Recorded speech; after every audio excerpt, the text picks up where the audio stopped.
Hi everyone, Alexander Mariotti here on behalf of the History Channel. I'm going to be doing something special today. I'm going to be talking about history, which you're used to seeing me talk about, but probably a little different history than you think. They've asked me to tell you a small known fact about me, which is that I have the largest collection of items from films and TV shows that depict Rome or ancient Rome, such as Gladiator, Spartacus, Hercules. Some of these shows I've worked on, and I've become a custodian of sorts of these very particular objects. They've asked me to pick out my favorites, which is near to impossible, but I've picked out a few, and I'm going to tell you their history and tell you how they relate to history.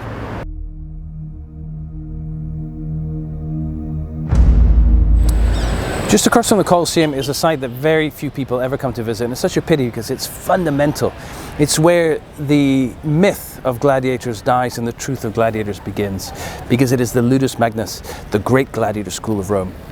Here are the ruins of where the gladiators, the real gladiators, lived and they trained. You can see in the middle is a semicircle structure, which is actually a miniature Colosseum where the gladiators would train prior to taking a tunnel and going into the bowels of the Colosseum. And it brings me to the next piece I want to show you, which is not very much to look at.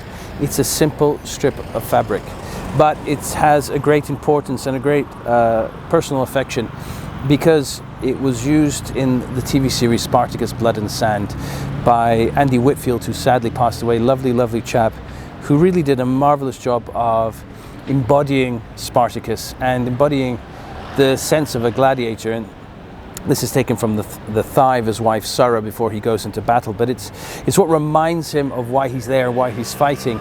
You see it throughout the series at different moments. He wraps it around his hand, he fights with it. It's always to remind him of his battle. And I just thought that Andy Whitfield did such a tremendous job as Spartacus. But there's one of my favorite scenes is where he will not give the missio. So the missio was when a gladiator was defeated, he would put up his fingers in basically in a sign of surrendering, and it was then that the editor or the emperor would decide whether it was life or death.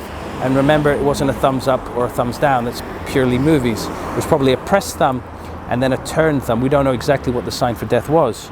But when Spartacus is to give the missio in the TV series, he refuses to give it because he's so proud. He will not bow. It's like that last shred of dignity.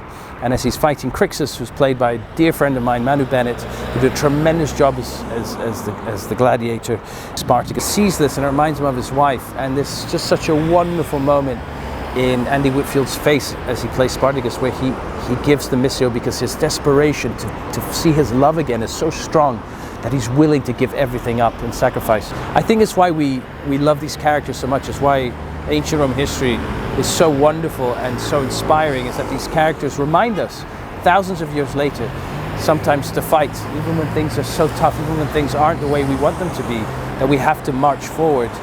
And they inspire us, and sometimes it takes something as simple as a strip of fabric to remind us of this.